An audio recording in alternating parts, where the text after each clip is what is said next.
Only 2 games into this grand final best of 5 between Vikin and mudgolems, and it already feels like we've had 3 games with the way that last one went. You had the first half where mudgolems won their game, and then the second half where Vikin won their game, but we only count the end, which means right now Vikin is standing 1 game away from winning. And whether it goes that way or we see a comeback from mudgolems, I think you hit it right just a second ago when we were talking, Jay. Hopefully, we get another one like that second game, so at least feels like we got a full grand final best of 5, just squashed into 3 games instead.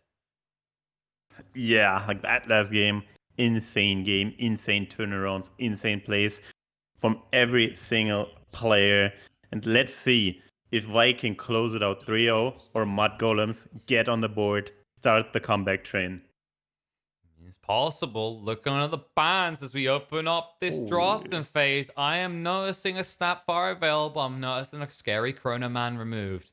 And the Io has been obliterated from potential pick by Mudgolems. They do open with the Enchantress themselves, though.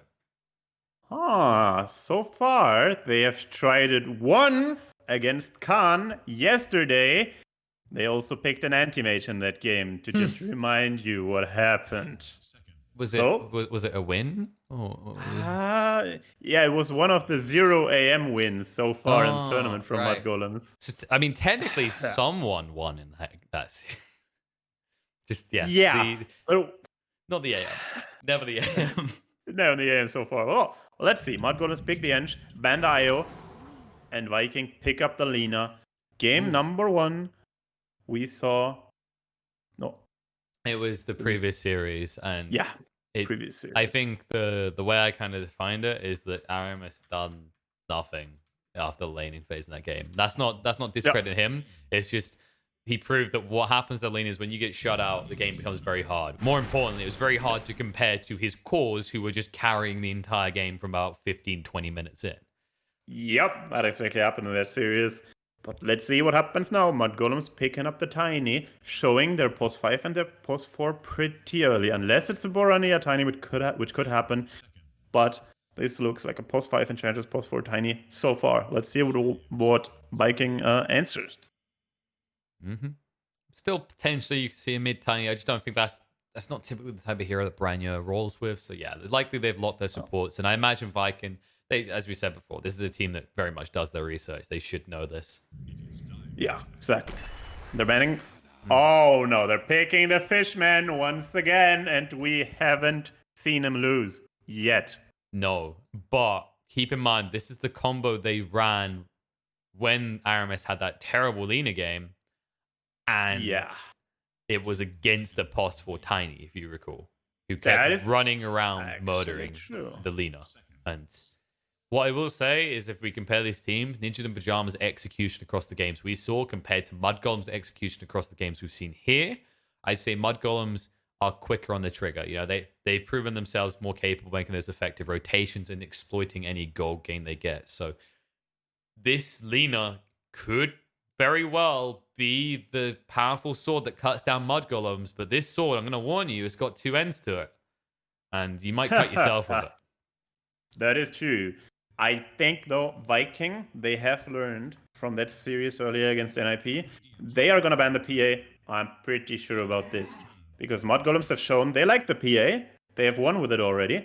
And Viking, they have seen that PA is a hero that can lane against Lina plus Slardar. It also deals pretty well with the Slardar because of the 50% evasion. Slardar has a hard time bashing her, getting up those stacks. So I think Viking could go for a PA ban here. Let's check it out. Mudgolems banning Sven and Chen.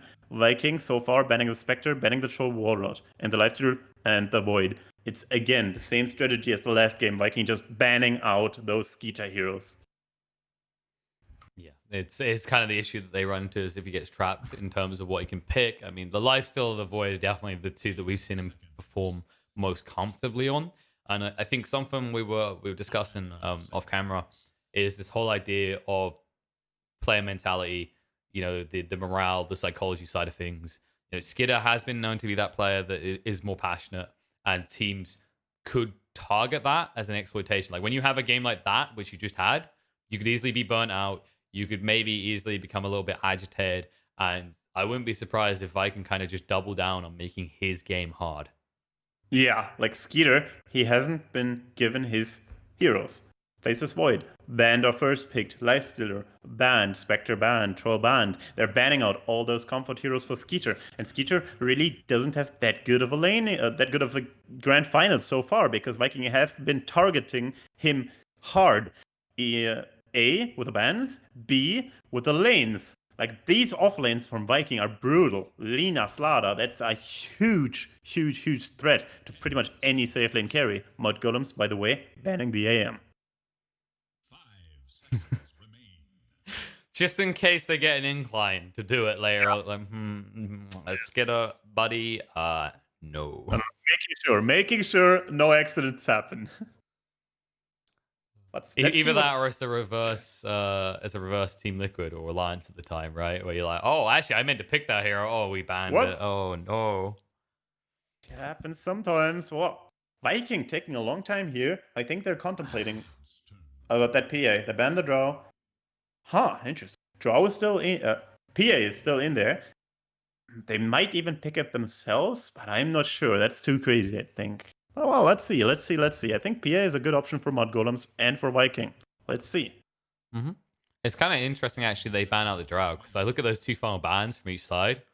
It's something that their team would pick. Their opponents, not really. It's almost like they've Oh. thought too much about what they would run given the situation of their opponent, and then banned accordingly.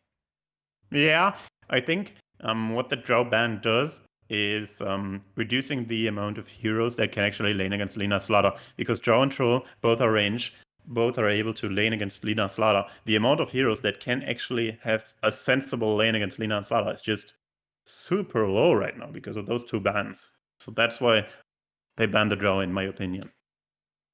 They're taking a long time. Normally, if you ban a hero, you kind of have your pick lined up already in the second pick situation for Viking, but they are banning the draw and now still are contemplating what to pick. That's interesting because normally you just take your time, ban the draw, and then pick your hero pretty quickly, but they are still unsure.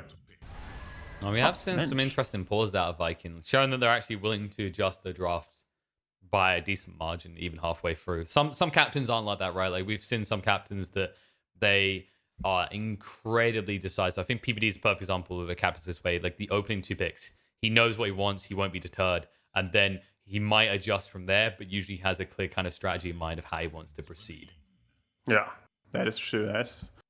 And Viking, again, going for the minus armor. Like the minus armor seems to be their strategy because Venge is, well, minus armor and attack range, all stats, pairs very well with the ranged edgy heroes like Drow, who has been banned, or like, for example, a Terrorblade. Terrorblade also a classic partner of Venge. Let's see, we might see that here. We haven't seen him today, we might see him here. Terrorblade, on the other hand, also pretty good against Slaughter. There's the Dark CFO 33, though. One of the most comfortable heroes he plays on, I think.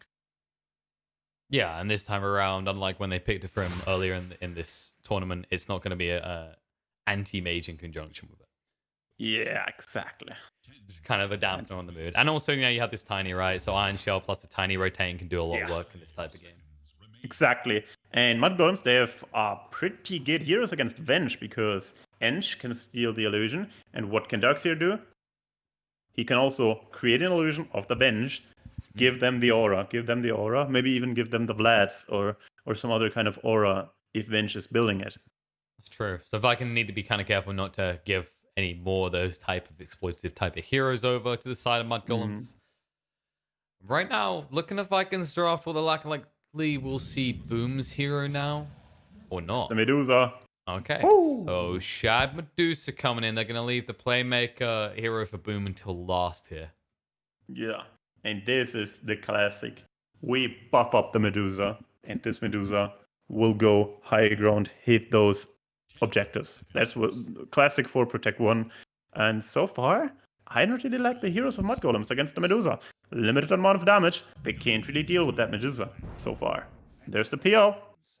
All right. Well, Does this feel a bit slow though? yeah. I mean, you can lane pretty well against Lina Slada, but it's not really. No. Actually, no. He will get punished on lane. He I'm can. glad you went there. I was like stroking my chin. I was like, really? It's. I mean, yeah, your armor is pretty decent, but still, Lina and Slaughter punish you pretty strongly. And Medusa, so far, looking like a free cruising lane against Tiny Darks here. That's not a lane that really pressures Medusa plus a Vengeful Spirit double range. They're not really getting pressured, so I hope that mudgolems have an explosive last pick lined up. So far, I don't think they can combat the timing of Viking, because in my opinion, Viking, they have a timing. Medusa, it's not the I farm for 80 minutes, then we win. Medusa is really I want 2-3 items and then we hit the timing. And this timing seems to be too early right now for mudgolems, unless, well, they get the perfect last pick for the mid lane to carry them until the PL has the items to counter the Medusa. You need this killer mid that's able to keep hunting Medusa, I think. Like, there's going to need to be 5-6 minutes of space where PL keeps hitting creeps and Medusa's barely able to get near camps. And that does also mean that Darkseer is going to have a really good lane where he takes that tower early, which gives him access to the areas of the map that Medusa is going to usually feel safe. And I like that ban on SF, by the way, because that's what I was wondering. Vikin would likely do that. They've got the Venge. They've got minus armor, just tripling up at that point. So really good ban from Mudgolems, but also from Vikin, because the Void Spirit, it is that pace setter. It is that hero that can go killing regularly, and Baranya does love it. Yeah, this is what they want. They want someone to set the pace, apply tempo, apply pressure, so that Medusa just doesn't get to her 2-3 items, deadly timing in the mid game. They need something to run at Viking in combination with the Darkseer. Darkseer, he always wants to have a hero like Ember Spirit to just run at enemies with the shell. Ember Spirit, Spectre, those heroes are already out. Let's see what they have in the tank, because they need one of those heroes right now to make something happen. That's the annoying part. Them banning the Ember. I think that would have been so good. I felt as if this is the only one left, but you just don't have the same synergy you would have with the Ember Spirit, for example. And straight away, without hesitation. Queen of Pain. Oh boy. All right, so the Queen of Pain Storm Spirit matchup, we have seen it before. It can go both ways. But right now, I feel like Storm Spirit, yeah, he can set the tempo in the mid game. But until he's level 6, the lane is not too easy against the Queen of Pain. So what I'm imagining right now is, boom, we'll pressure the Storm Spirit on lane, get level 7 when Storm Spirit is barely level 6, and just be able to pressure the side lane so damn well. And Queen of Pain also a hero that can deal with the PL, a lot of pure and magic AoE damage. He can also clear those illusions of Phantom Lancer. So right now I think this Queen of Pain is the perfect tempo hero here. So I think that Viking have good lanes. The PL, he will suffer. The Storm Spirit, he should also suffer. Medusa can't really pressure the Darkseer, so the Darkseer is probably the only one of mudgolems who's really having a good game from the get-go. But I am unsure if this Darkseer can have a high enough impact to really combat the other lanes. Yeah. Not getting crushed, but slightly losing their lane. So I'm kind of scared. I gotta admit, I'm scared for 3-0 here. And I will point out that we've seen the Queen of Pain Storm Spirit combo, a matchup Ravi talked about earlier today, and in that one, it went the way of the Storm Spirit. But the biggest difference I'd like to point out is in that game, it was Saberlight Enigma. In this game, it's Toby Slaughter. Okay, and that's not me hitting hard on Saberlight. That's more me hitting hard on the Enigma choice, right? That was an exploitable weakness in the comparative drafts. Whereas even though there are a lot of choreographed stuns that Baranya could dodge, I am concerned about his ability to close kills unless he completely stomps his lane. And there is potential there. You have got this Tiny, right? So if he gets a good rotation in his nighttime hits with Iron Shell, that combo could very well kill Boom. But you need to turn that could into a will. If that doesn't occur, as you said, it's just 30 freeze lane. And a Darkseer can make some neat things happen, but there's only so much he can pad for you. And it's not like you've got this other core that you can sync up well with the Iron Shells, right? For example, PL. If you put an Iron Shell on a PL, I don't know if you've noticed, Jay, it kind of has this backfiring effect in showing people who the real one is. Yeah, exactly. That's the thing about the PL. Like, on paper, he kind of likes having the Iron Shell because he is in the midst of the fight. He sticks to people, but what he doesn't like is the fact that enemies can see him. Although Skeeter, he has prepared himself. He has got this awful sunken relic or whatever it is that just totally like destroys the color of your hero. I hate that shit, by the way. But still, the Iron Shell will reveal the real Phantom Lancer, although they're going for like some 5-head plays with the Iron Shell the wrong. But still, it's not the best combo. It's not an Ember Spirit. It's not a Spectre. It's not a perfect hero to Iron Shell on. No. And Storm Spirit is decent, yeah, but as you said, the Queen of Pain for the first minutes is the winner of that matchup. So what you're saying is we've exposed the problem of cosmetics that doesn't get talked about enough. As we get too many cosmetics in the game, that's the next level strategy in drafts. You quickly open your loadout and go, this will hide the Iron Shell well. honestly, like it's often overlooked, but yeah, I think some cosmetics are crossing that border and make it very hard to see Iron Shell on heroes. Honestly, I think that's actually a very legit concern, and I think some cosmetics should be looked at more closely by Valve. This was something I remember I brought up when I was talking to a few players, if they'd like the idea of like icons above people's heads or something for certain abilities. My concern was around runes, right? Because some heroes, the haste or the DD effect isn't clear. But if you had an icon above their head, you're like, oh, yeah, that's a DD. Yeah. Honestly, if it's well done, I think that should be an option, because I also remember Spirit Breaker, like one specific cosmetic, you literally cannot see the DD, I think. Yeah. I'm not exactly sure which one it is, but you literally cannot see it. I think the bulldoze then makes it even harder to see, right? So you're like, yeah, exactly. Yeah, that's kind of bullshit if you might call it like that. Yeah, it's kind of like that community scene where he's got the tiny piece of paper that he's trying to check for cheats. He's like, yeah, can't quite see this. Yeah, exactly. Let's see how this lane is going to go for 33. I mean, so far, he's not getting too much pressure on him. Milan is able to absorb any attention from Celery. The concern is when Milan goes to move away from the lane. You know how tinies get. They like to rotate quite early.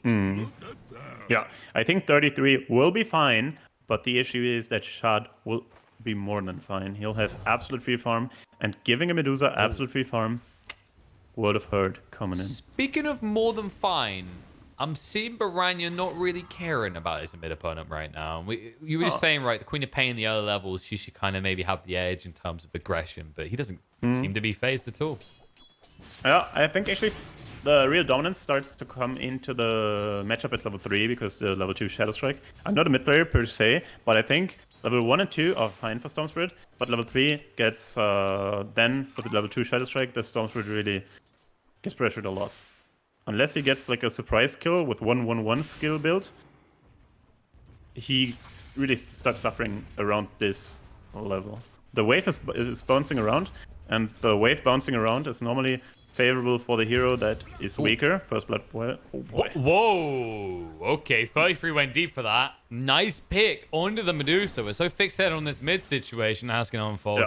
But this was the lane I don't think we were expecting a kill, especially on the Medusa this early. No, that should not have happened at all. They got pushed in. Too many creeps. They couldn't clear them at fast enough. And in my opinion, perfectly played by Milan at 33. They severely outplayed Shard and Zillary there.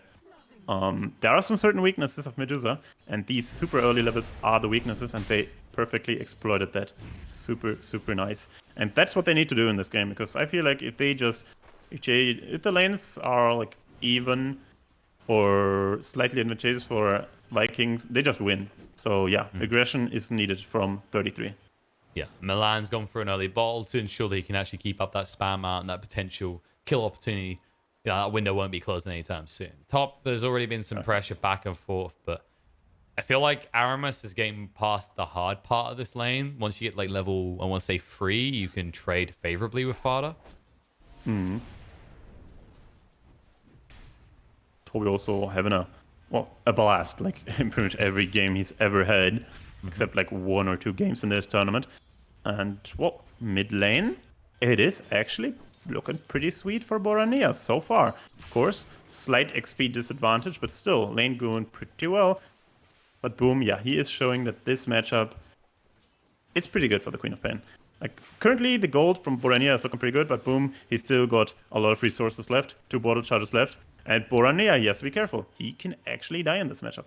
Yeah, you're forced to bring out more regen, and also the point is that you're losing the race until 6, and that's critical Exactly. here. This is one of those lanes where if you are behind the Queen of Pain to hit 6, you're dead. I don't think you really get Yeah. kill potential now if you hit 6 first, but it's critical that you don't let her have XP advantage. And when kills like this walk her way, that's what's going to happen.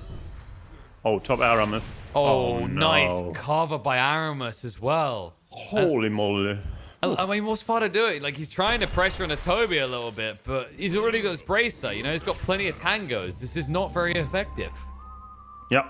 And this is the point where the lane gets rough. Storm Spirit, barely level 5, while Queen of Pain is already closing in on level 6. She has the Arcane Rune, so if he goes for the kill with the Sonic Wave, it will be a low cooldown, low mana cost Sonic Wave. And look at the lanes. Like, yeah, first 2 levels were pretty okay for Borania, but look now. 500 advantage for Boom, and huge level advantage. Borania might die here. Oh, trying to bring him low. Still no Sonic Wave, though. He's 1 creep short, so he can't hang around. He had to move away. Oh, that And was... Baranya, yeah, he has to go back. He knows it as well, because 6 was coming. Yeah, I think he could have actually played that a lot better, but I'm thinking maybe Boom didn't want to kill him or something. Huh. So he goes back and loses all that XP. Like, that's maybe a 5-head move. Well, and the runes, and this situation as well, right? You saw that. They plant a celery, and they know what's coming from behind. And Surge is, you know, not as amazing as it once was, especially in level 1. So 33 not really able to achieve much. Huh. This is actually such an interesting play with Boom. I think he could have just killed a creep, gotten level 6 to kill that Storm, but he decided to not kill him, and now Storm... Man, look, he's so far from 6. Viking. Celery decided that, you know, I'm done on this lane. I've used up all my regen. Take me, little creepers, take me. Just a prank. Borania. Man, he's not 6. He's not 6 yet. And boom, look at his mana. Like, look. He's chugging. Oh my god. Yeah. He wants that Storm. He wants that Storm. The rune. That's going to be critical here. If Boom gets a good rune, you're in trouble. That's why both supports are here. They understand that this mid is not in dire straits in the right form. Actually feeling pretty radiant-sided, so they at least pick up the Invis rune. The problem is it's just going to bring his newly respawned Celery Revenge out to refill him. What a brother. They are truly brothers. And this Storm Spirit just got his level 6 without dying. Of course, he's not in a super good spot, but in the end, he kind of salvaged that laning situation. Boom couldn't dominate him that hard. No. Well played by Borania. Yeah, that's a crucial moment, because either one of these gets fed at the start, it sets the pace. Because when you look at the out lanes, this Medusa needs time. This PL needs time. While these off lanes can have impact, they're not finding a ridiculous amount of kills in these early phases that would lead to instant impact. Exactly. And now it's interesting to see what... They'll toss him back. Got the Avalanche. Will stand his ground and fight, though. The Stone Gaze as well. They're in a little bit of trouble here. They need to get out. Boom arrives. Sonic Wave through. Connects with the kill into 33. And they'll see Milan in the tree line. Ironically turned even more into stone. I'm not sure how. Damn, that's a rocky rock. And top lane, we see Aramis dying. So they get something out of it. Mid lane, they also get something out of it. The Storm Spirit gets a little break. Being able to farm something up. But still, I feel like Viking is just... They're setting the tempo. First rotation to the side lane by Boom. Netting him 2 kills, saving the shot Medusa. And look at Medusa. He's going for Midas. Once again, setting up for the late game. And Skeeter, skipping the Midas, going for Manta first. Looking for me? In this type of game, like Toby, he's getting enough.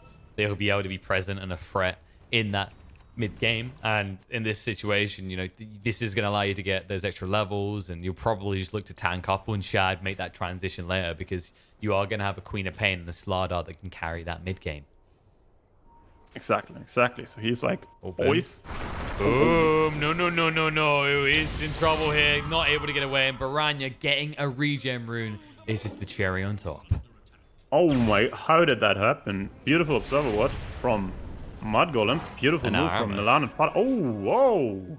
This Sada Tormentor's doing a lot of work. Fada's like, I've only got you for a limited time, so I'm going to need you to step it up, Purple Man.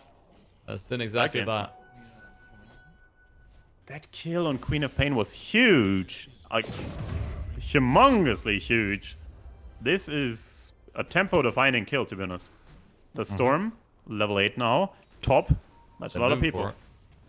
They're going to dive. They've got the Hellbent Smash as well. Toby does at least sidestep it. Aramis has been spotted out, though. LSA won't be thrown out in time. He should be brought down here. Does at least stun at the end of this. The TP's coming in from the Deucer to deter the rest of them.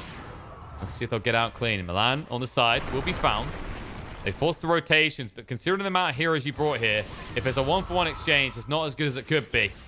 Nice kill on the Corey as well, so Boom makes it a little bit better, but he doesn't have the blink anymore. Toby trying to move across in time to save him. Sonic Wave moving out. Nice dodge by Skidder, allows him to still get the kill though. And Shad just being ignored the entire time. The big weakness of a Medusa. Well, Baranya. Oh, Toby.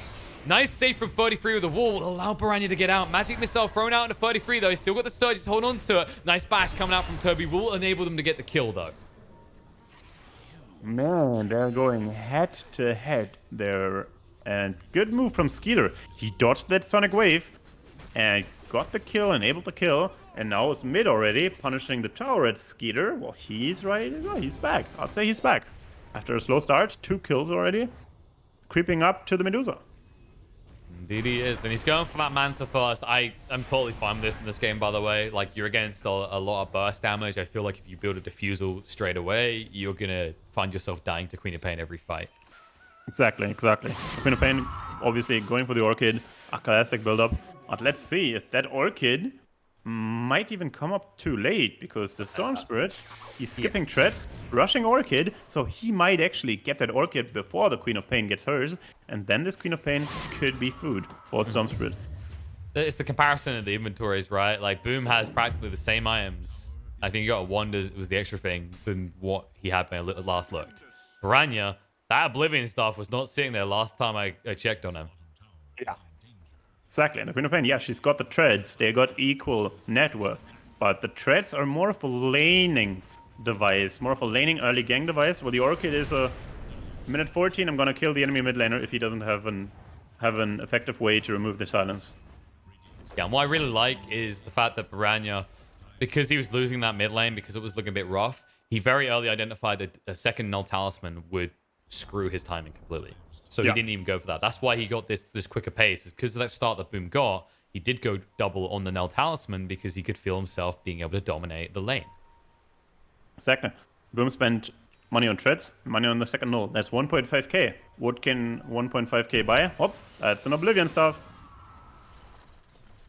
But no killing them is. Toby isn't a kill now that he's got the cloak and the raindrop as well. He is going for the Hood of Defiance first, appreciating that the magic damage is too high in this mid game. Exactly. Both offliners not having the greatest game. I mean, it's not horrible, but not having the greatest game.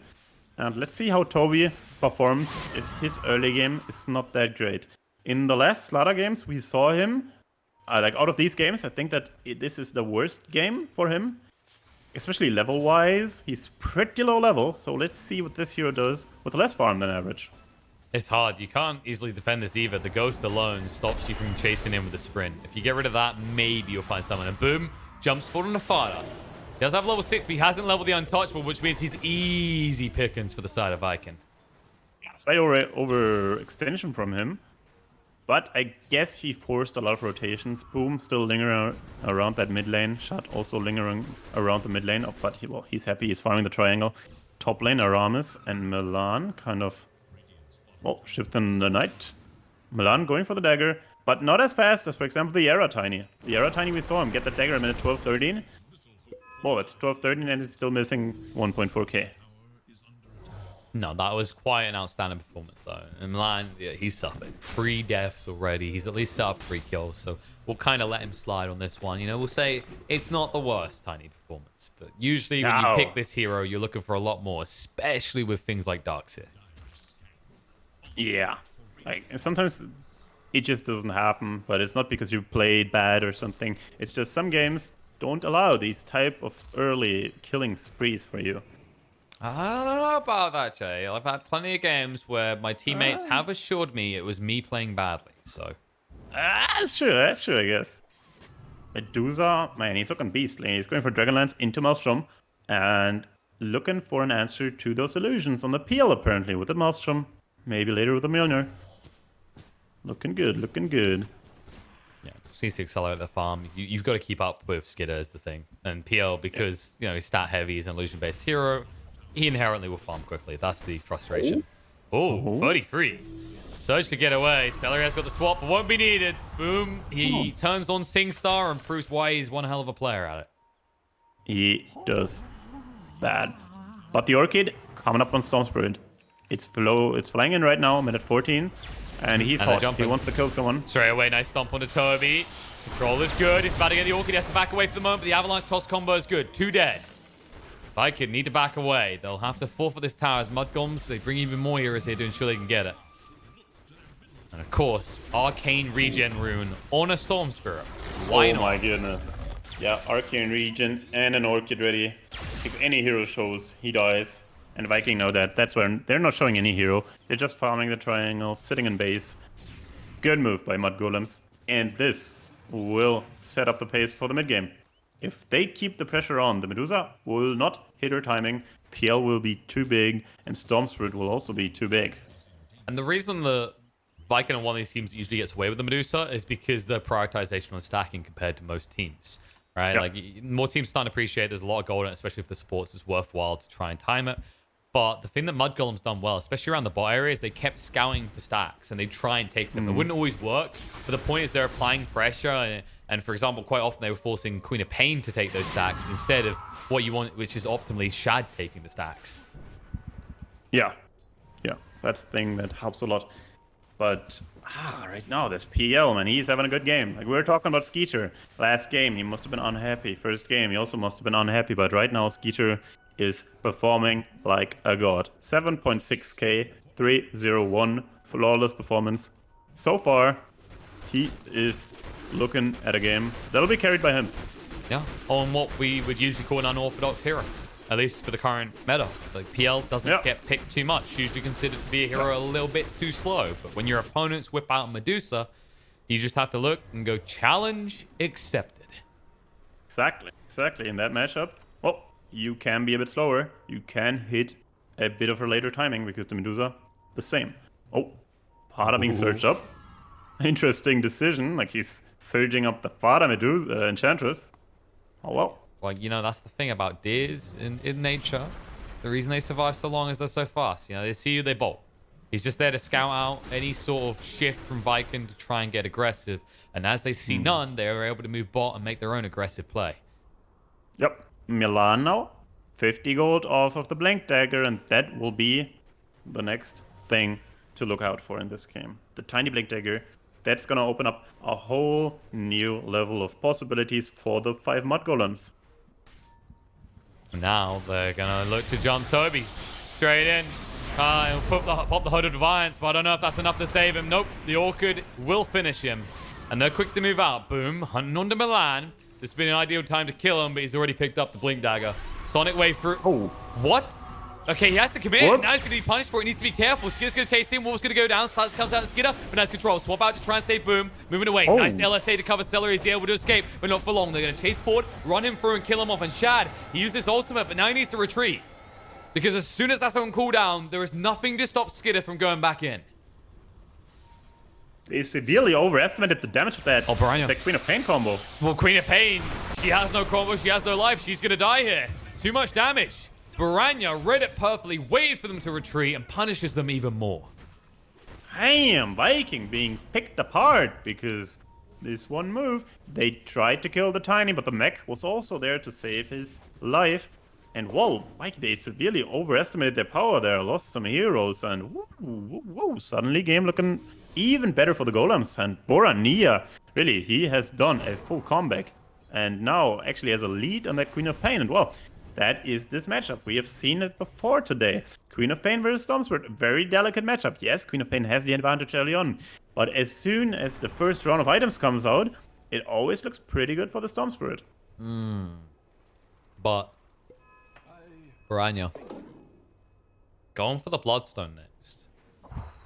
I like it. It's a bold move, but you can do it. You can do this bold move because the landing stage has been okay, and the Medusa is not really close to being that huge of a threat. He also has the Illusion Rune, which will be a dispel for 2 minutes. So for 2 minutes, he's not in fear of being engaged by the Boom Queen of Pain with the Orchid. Oh, this They're going is for sneaky. Roche. Viking, and this is known by mudgolem. They scanned this out. They need to be quick with this. Milan's getting ready to go in with a blink. They scan him out though. He can't blink in. They're going to abort for the moment. They know they now need a pick, and they're going to chase Field and Fada. They don't want to hard commit onto him, though. That's super Back ballsy. away. Darkseer has the wall of replica and the vacuum. I mean, it's the type of move that gets you back in the game, though. Oh boy. Oh boy, that's so ballsy. Like, if this Darkseer gets the Venge and the Medusa into the wall, these two heroes will, like, these two legions will kind of destroy Viking on their own. So, this is huge, huge, They're huge going risk. back. Oh, good. Oh, You my haven't goodness. positioned yourself to stop it either. It looks like they're trying to bait someone to just jump spontaneously, but that's hard to achieve against a PL who can just keep spamming illusions in there. Milan also in a good position with his Blink Dagger, able to burst Aramis, being able to burst, not really Boom, but whoa. Oh no, Plus Milan, one. he made a mistake. He gets start stop. They're going to stun him up and try and run him through quickly here. The LSA follow-up is good enough. The wall trying to move in. Vacuum only connects on the one. Toby is going to be ran down here. Moving in by Baranians. Throws out the sides. Now the Sonic way to push them all back. Celery trying to retreat as he swapped out Toby to save his life. He'll give his life over so his core can escape. They force the buyback out of Milan here.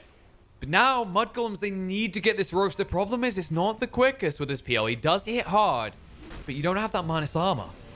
Exactly, no minus armor. Buyback. Ooh, buyback. Holy smokes. But be careful. That minus armor really making him They see switchy. Milan. They see Milan. He's going to move. An avalanche toss onto Toby to try and bring him down. He's got the one, though. That's his ground. Storm, he's gone. Dead for 45. And the Stone Gaze will stone the rest of them away. The buyback comes out from the edge, but you do not want to commit that on the Storm. This might be the moment where you admit this Roche is getting way too costly. You might have to cut your losses. Oh my goodness, 30 seconds on that Storm and they're just gonna go at it. They're gonna go at it. 33. Boom. He has got the vacuum, but no wall to combo with it here. Yeah, the wall was good. He didn't hit the Medusa, didn't hit the bench. And he's silenced now. Nice guarding Greaves. They try and jump in on Toby. He's still alive, though. He's getting so much value out of this Hood of Defiance. Vada being brought down. Buyback from Piranha to get in. They'll be able to bring down Toby. He will buy back straight away, but Enge, that's going to be your dieback. Reset and go again, but the damage on the skin is going to bring him low. Just about dodges out the final hit. Is able to move away, but Boom is chasing here. Silence, he based himself in. He didn't use the orchid. He was being greedy, and as a result, he's going to be brought down. Does have buyback as well, though. They're back in the pit. They finish it off. They get the Aegis. Finally, it works out in favor of Vikin and Mudgolems. This lead they've been building, this momentum they've been feeling, they may have just thrown it away for a risky gambit around that pit. Oh my goodness, good move from Vikings. Slight over-aggression. I think Boom didn't anticipate that Nether Shawl. Nether Shawl is such a huge item on these carries that rely on armor to live, because it amplifies their magic res, and they don't really care about that -3 armor. And this Skeeter, like, he was so tanky against the Queen of Pain, against that Scream of Pain, against that Shadow Strike. That item is just huge, and we just saw it save his life. And that would have been a crushing kill for Mudgolems. I mean, they lost the Roche, but losing that PL there would have been horrible for them. It's getting a bit horrific, though, because you look at Shad, now he's starting to extend that lead, because Skater got bogged down in that. Yeah. And they're the ones that got more gold out of the kills and then the Roche as well. This is where Shad starts to become dangerous. Grove Bow as well. Yeah, and the Midas is just kicking in hard, and the Mjolnir also coming up. And let me tell you, this Mjolnir item destroys Phantom Lancer. Not even only the passive, also the active. The static charge is insane against Phantom Lancer and against Darkseer. Because it procs on every damage instance. How many damage instances are there for Darkseer? 10 per second from the Iron Shell. So when there's an Iron Shell close to the static charge from the Mjolnir, the static charge is permanently going off, dealing AoE magic damage, just clearing out those illusions from Phantom Lancer. And There's loads of this elements Medusa. of that as well, right? Like the Avalanche as well. That can... Yeah. Actually, you All want to these talk about damage this. instances. It's only in physical now, isn't it? I'm not too sure about that. I think it's magic as well. Oh, yeah, But I well. think you're right. It's someone that gets overlooked so often. Yeah. Yeah. Yeah. Oh, whoa. They want to fight against the Aegis. They want to fight against the Aegis. This is that's balls. local. Toby doesn't have the blink yet, and maybe your best opportunity. You need to be careful about how you initiate. Because Toby's too tanky. Vacuum wall. Toss. Into it. Trying to bring him down. They lost Fada already, and it looks like Piranha has to abort. The science wasn't good enough, and now the Stone Gates go down the side. Trying to bring down these targets, but they can't. They're able to get the Queen of Pain out. They punish it. 33 dies. Skidder trying to find a kill. He needs to get out now. Ball line and initiation back in. Piranha oversteps, but does dodge the Slivering Crush. They're dodging Shad out, but he creates such a big area of effect because of this additional range from the Venge, from the Growbow, from the Dragon Lance. The Silence is out into Toby. He doesn't care, though. It's just time being bought for reinforcements to arrive. Magic Missile swap out. Piranha, he's out of mana and way too deep. He's gone. Celery doesn't even die for it. Once again, I am unhappy about this engage. They just engage on whatever hero they see. And that's not how you play the game. This Darkseer, he needs to wall on the Medusa, he needs to wall on the Venge. Like, I don't think they have to force this fight. Oh, Milan. Oh, Milan. Brain is exactly. having malfunction. Face is having malfunctions as Boom collapses on him. And Sara finished the dagger now. And honestly, they need to find the Venge. They need to find the Medusa with that wall. They need to create an illusion of the Medusa. I mean, they're trying to get everyone in but the Medusa, right? They tossed in, I think it was Queen of Pain they added to the walls. Like, great, that's a Queen of Pain illusion. I mean, they're grasping straws right now because the Medusa is just so huge, but they gotta grasp the right straws. And the right straws are, they have to do everything to get that Medusa illusion with the Darkseer wall. I think that's one of the key points for them to focus on in team fights. Yeah, and so far they haven't. Another thing is, like, look at the way the Vikin are itemizing. They're making sure that wall gets the least value possible, right? In terms of the auras, we're not seeing Vlad's coming out. We're not seeing these type of auras that would be beneficial. It's just what Celery has inherently because of his hero, and that's about it. Yeah, exactly. And the Medusa also. The Mjolnir item, the BKB. Those two items are sweet, but they're not good against for the wall, which is good for him because, of course, the Medusa Illu is still very strong, but it's not an insane illusion with like heavy stats. Yeah. And now Toby smoked up. He's got his blink dagger now. The window where mudgolems could maybe kind of just coerce a fight and then dance around the edges is gone. And to be honest, that last fight, that was the dance of death from them. And if you couldn't do it in that fight, this is going to get awkward really quick because the amount of time that Storm was dead due to that being his dieback, look at the net worth now. Remember how long he was ahead of Boom? Remember how comfortable we were feeling about Piranha's game? And now, Boom back on top. Has his BKB complete. Not even a kill anymore. Yeah, this Storm Spirit. I mean, he had the early levels weren't too great, but he got to level 6 without dying once. Got the Orchid in a good timing. Killed Boom. But then he queued his Bloodstone, was confident. But, well, some teamfights didn't really work out that well. And now he's back to going for BKB. And that must feel bad. Oh, that feels bad too. They just gave away the vision because of the high ground Medusa and the tower. Oh yeah. They're Medusa not quite sure. Disgusting. They might misguess, but they got 2 sentries, so they're definitely gonna get the vision. Yeah, they are. Oh, man, but this attack range is disgusting. Look at the Medusa, like the aura, the growth bow, the dragon lance. Imagine them getting a telescope. Remember like how, a sniper. Like, I always talk about Medusa as a fortress, right? And it's like, you know, the issue with the fortress is it doesn't move very fast. It's impenetrable, but you can kind of go around it. Less true when there's a sniper sitting in the watchtower of the fortress, which is basically what this is. Oh my god! What? Oh, yeah. Oh my... I mean, you could actually just take the Great Fairy Fire as well. You'll probably stick with the Growbow because range is just amazing here, but... Celery is loving life right now. Ooh, like the telescope is huge. It's, I think, the best item on Venge because Venge, she offers that attack range to Medusa, and she also scales very, very well with the cast range because swap, stun, wave of terror, all those skills scale insanely well with cast range. You don't usually get an Aether Lens on this hero because it's played on +5 and you don't get that much gold, but attack. Cast range is actually really, really good on Venge, and well, the Medusa is just what's her attack range? 1k90, 1090 is her attack range, close to MKB. Looking beastly, look at that. Holy smokes, she's bringing the pain close to level 20 talent. And the MKB is not far off for Shad as well. Yeah, still, Skeeter, he's also looking good. The game is not over yet. It's not over yet, only a slight lead, but still, like, this Medusa looking scary. Skeeter, meanwhile, going for Basher into Skadi. Skadi is a great item against Medusa. You gotta admit, if he's connecting to the Medusa, with the Skadi, with the Basher, she can actually be locked down. And, well, if she's bashed, she cannot hit. She loses her mana pretty fast, so Skeeter, he's still in a position where he can carry this game. No, Storm. They'll cover him. Good save by Milan there. Whoops. Perfect play by Milan, really saving his teammate there. With the force stuff ready as well. So, oh, smoke. Smoke happening. They're moving in a tight area. Toby's going to break that smoke. Not a good target. And that's going to be a waste of smoke instantly, and they know it. So Skitter's like, I'm just going to go farm. Do whatever you want, but I ain't being part of it. Exactly. But the Vikings, they are actively searching for something right now. Shot actively going into the enemy triangle. No. Okay, he's like, oh, wait. Okay, I don't really have to go high ground. Toby is the one who's going high ground now. Yeah, he's so hard to deal with because they did give him the Great Fairy Fire. They understand that the health is better than damage in this game.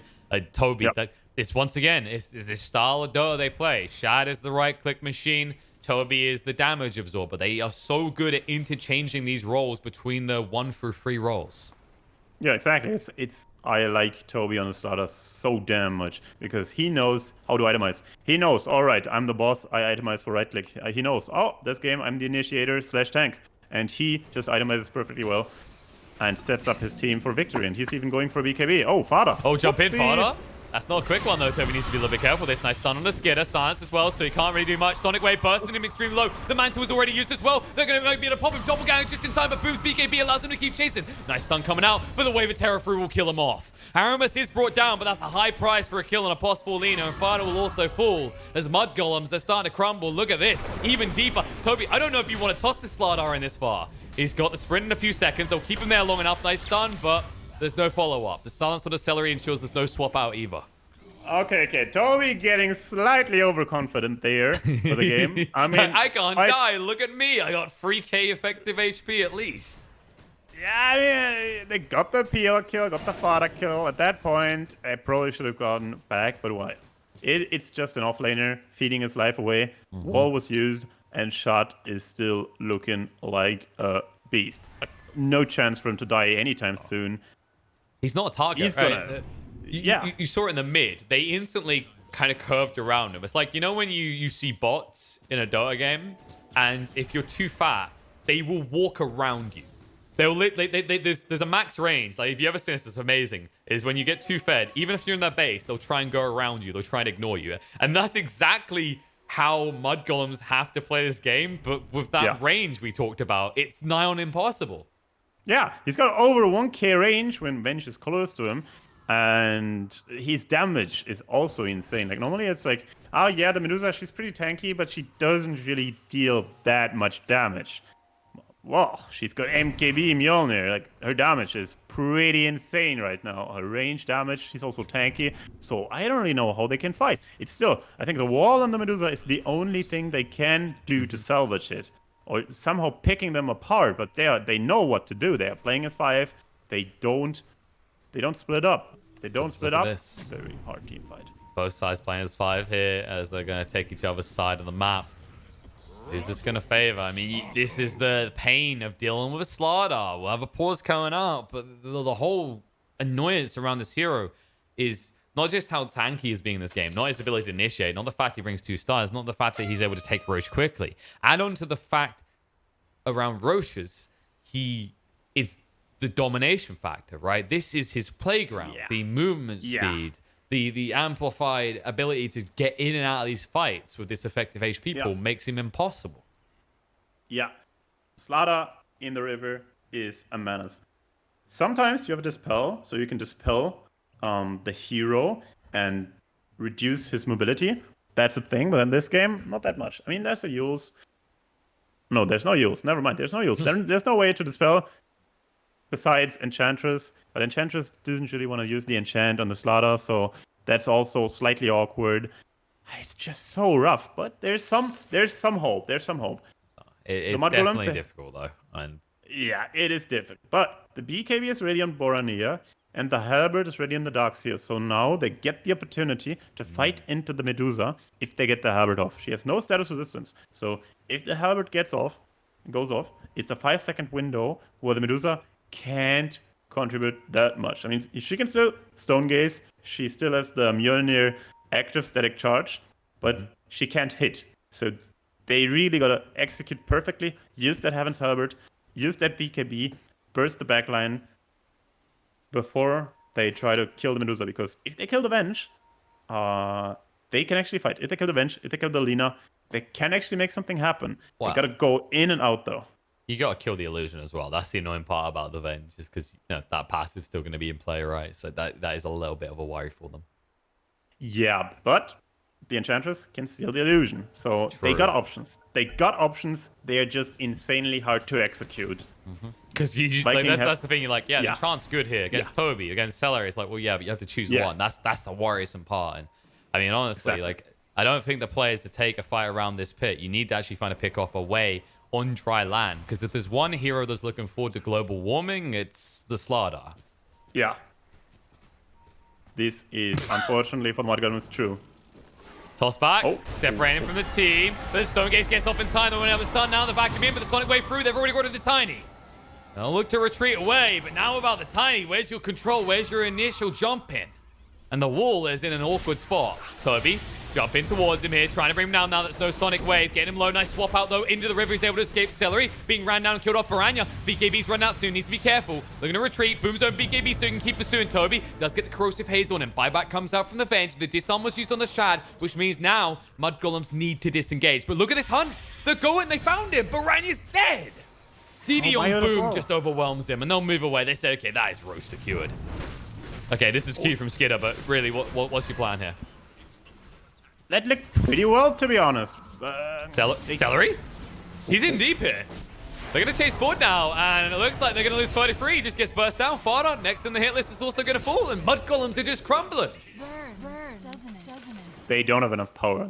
That's in the end.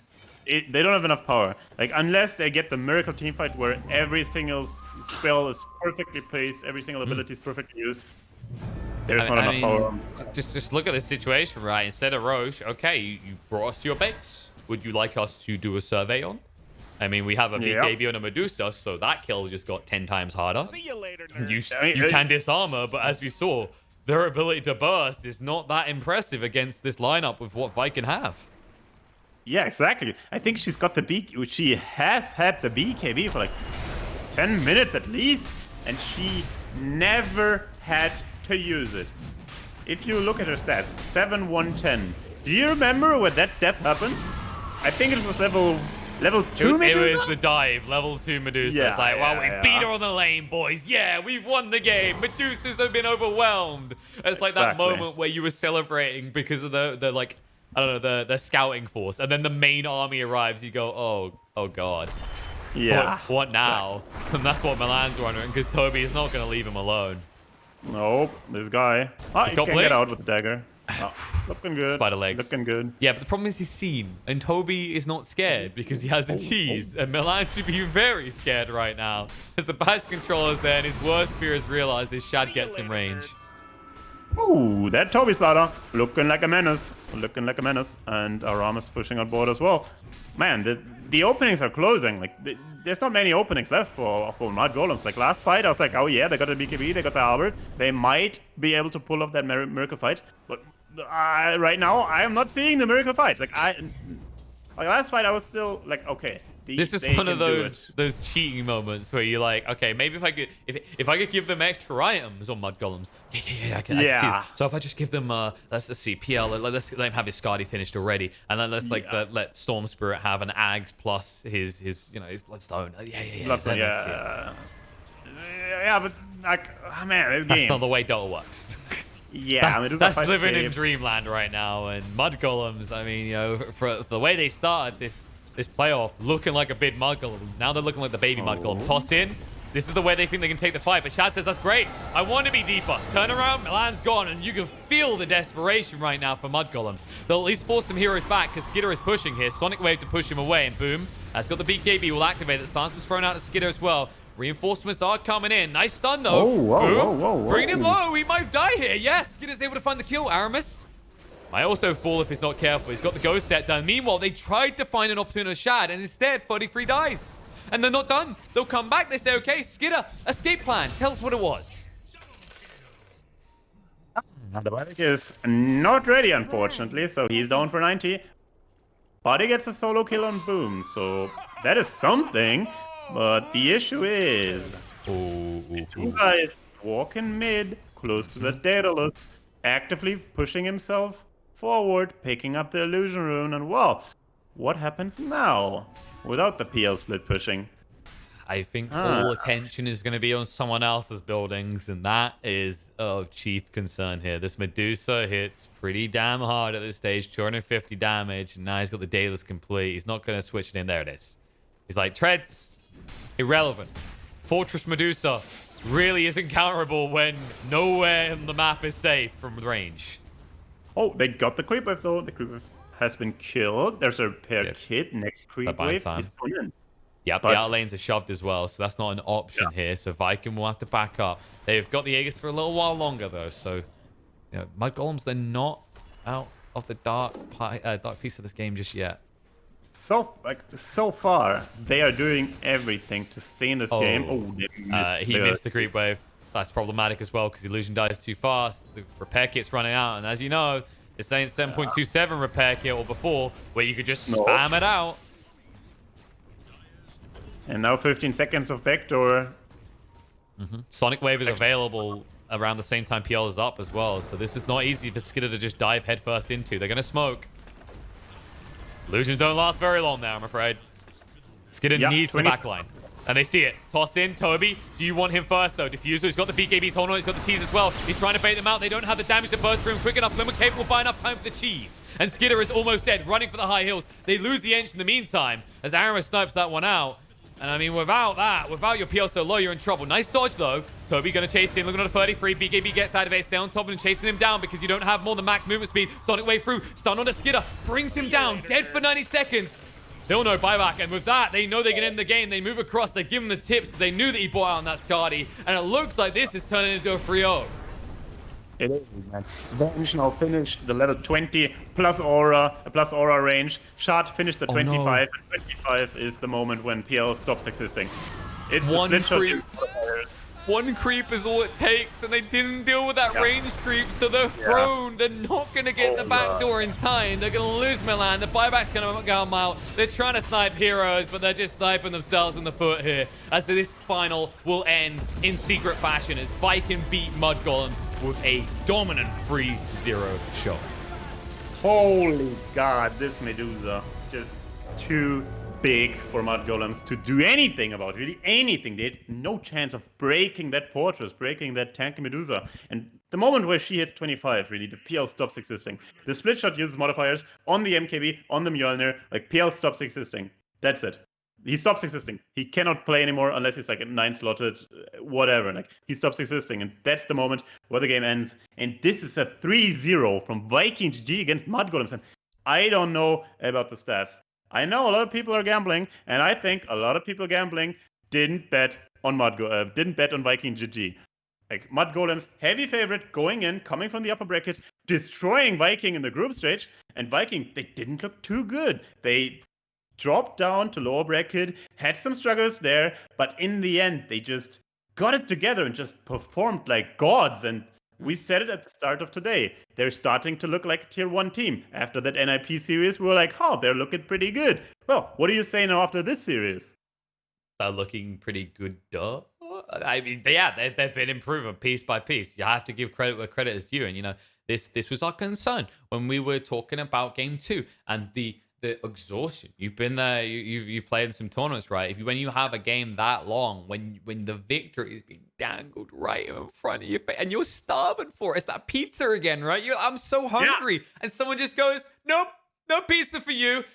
It burns you, it grinds you, it has to hurt. And that sting, we felt like mudgolems, maybe they got beyond it. Piranha, that start, that recovery, it looked so good, but Vikin just proven exactly why Medusa Venge is one of the few range combos that can very easily just stomp games without breaking a sweat. And I think we also kind of saw why the PL doesn't get picked up, because in fairness, Skidder had a really good start to this game. He was given a decent amount of space. He found good farm. He interrupted the stacks. But it's still a Phantom Lancer in a meta where you're too slow. Yeah, exactly. He wasn't able to pressure anything, and he also wasn't able to out-carry the Medusa, because the Medusa was like, huh, PL's a counter to me? I don't know about that. Goes the MKB, goes the Mjolnir, farms the 25 talent, And what does a PL do at that point? He can't do anything. So we have a hard carry who's slow at the start, but who can also not really carry the game if it's going late. So what real purpose did it have? I mean, there could have been a timing, but there wasn't a timing because the Queen of Pain, the Slaughter, they just made so much space early on that the Medusa with the Might is just farmed without being touched. No, it's one of those cases like you look, you go, what does a hero truly need? And a buttload more items if you ever want to contest this hero and this combo. And then Vikin just proven why they were the favorites coming in this tournament as they secure a 3-0 stomp. And, you know, while Team Secret is not in this tournament, they keep the concept alive. So there it is, ladies and gentlemen. Your champions for BTS Pro Series Season 3 EU region. It is Vikin GG. And they make it look so goddamn clean. Congratulations to the boys. Well-earned victory, especially after bouncing back from what looked like maybe a little bit of a shaky start to this playoff phase. They not only get their sweet vengeance in that lower bracket, but they ensure that mudgolems, while having a lot of potential, still have a lot of potential weaknesses in their lineup that can be exploited. But that brings us to a close, ladies and gentlemen. We're done here. We're finally at a wrap. I believe this was actually the final region to resolve. You know, we saved the best to last. We know you want Vikings. We know everyone loves mudgolems because, you know, no one plays Sand King Jungle anymore. They're not a problem. We know you love ninjas because who the hell doesn't love ninjas? I want to be a ninja when I was 10 years old. I want to be a ninja knight crusading warrior with a lightsaber. And we've all been there. And Viking, I mean, honestly, they look like they had brought a lightsaber to a medieval sword fight in this bout. And as a result, they are your victors. But we're done here. Thank you for joining me, Jay. I know I caught you last second. I brought you in, but you've done a great job on your first, I think it's your first event casting. Yeah, the first English cast. I have been casting in German. Most of you probably have guessed that I'm German by now. But yeah, super nice to cast something in English. I hope it wasn't too terrible. I hope the crowd accent wasn't too harsh. And yeah, first event in English for me. I'm super happy to be here. And I'd love to show you my skills more often. Let's see what happens in the future. Huge thanks to you for inviting me. Huge thanks to UKP. And yeah, super happy about this. Good games. Grand final, I mean, it was a bit one-sided, but well, what can you do? What can you do when the Vikings are too good?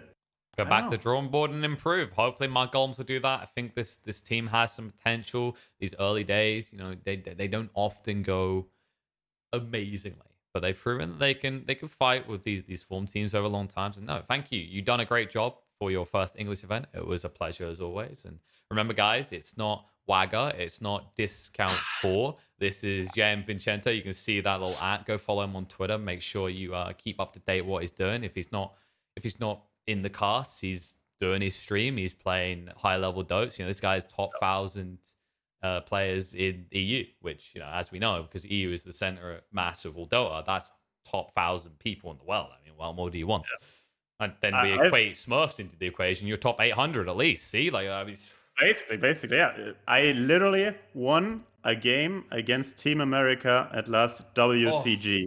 We beat Sammy Boy pretty easy. You can look it up. I mean, what else is there to say?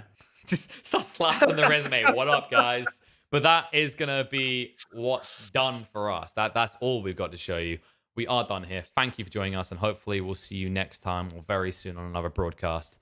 But we done. Go get yourself. Wait, do you want to get a monster? I mean, it is getting late, but I feel like the answer is you always get a monster because now that the Dota, the professional Dota is done, you can take all these lessons you've learned and go to your pub games. And don't pick anti-mage one. Pick Snapfire, pick your Void, pick your offlane Toby Slardars, and show your opponents why you can be just as good as a pro, or at least as delusional as me. And we are done. Our time is up, just like this cannon monster. One last thanks to Monster, because we know they love to hear our set. Couldn't have done it without you. Thanks, KB. Good job on the cast. You. Love you too. Good night. See you guys. And girls.